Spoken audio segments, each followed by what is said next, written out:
ಮಂಗಳೂರು ಗೋಲ್ ಬಜ್ಜಿ ಮಾಡೋದಕ್ಕೆ ನಾನು ಮೊದಲಿಗೆ 1 ಕಪ್ ಮೈದಾ ಹಿಟ್ಟು, 1 ಕಪ್ ಮೊಸರು, ಜೀರಿಗೆ, ಹಸಿಮೆಣಸಿನ್ಕಾಯಿ, ಕೊತ್ತಂಬರಿ ಮತ್ತು ಸಣ್ಣದಾಗಿ ಕಟ್ ಇಟ್ಕೊಂಡಿರೋ ಕಡಿಪತ್ತನ ಇಟ್ಕೊಂಡಿದ್ದೀನಿ.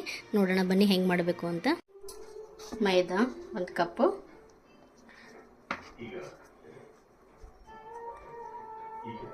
ಸ್ವಲ್ಪ ಕೊತ್ತಂಬರಿ, ಅಡುಗೆ ಸೋಡಾ 1 ಚಿಟಿಕೆ ಅಷ್ಟು, ಹಸಿಮೆಣಸಿನ್ಕಾಯಿ ಸಣ್ಣದಾಗಿ ಕಟ್ ಮಾಡಿ ಇಟ್ಕೊಂಡಿರೋ ಹಸಿಮೆಣಸಿನ್ಕಾಯಿನ ಹಾಕ್ಕೋಬೇಕು, ಜೀರಿಗೆ, ಕಡಿಪತ್ತ, ಸ್ವಲ್ಪ ಉಪ್ಪು ರುಚಿಗೆ ತಕ್ಕಷ್ಟು ಹಾಕೋಬೇಕು.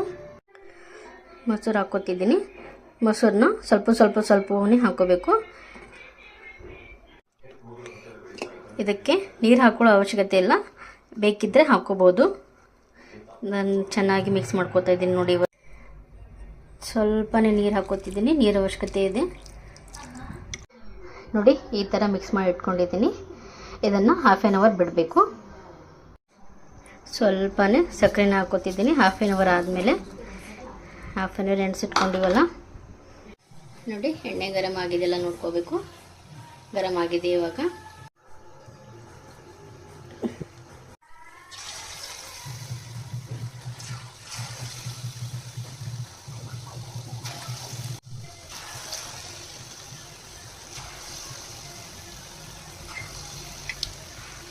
ನೋಡಿ ಈ ಥರ ಹಾಕಬೇಕು.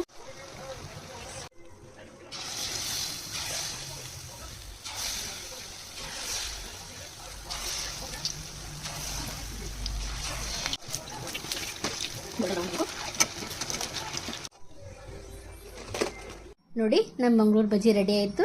ನಮ್ಮ ಆಂಟಿನ ಕೇಳೋಣ ಬನ್ನಿ ಇವಾಗ ಹೆಂಗಾಗ್ಯದ ಅಂತ ಹೇಳಿ. ಟೇಸ್ಟ್ ಮಾಡಿ ಆಂಟಿ. ಮಂಗಳೂರು ಬಜ್ಜಿ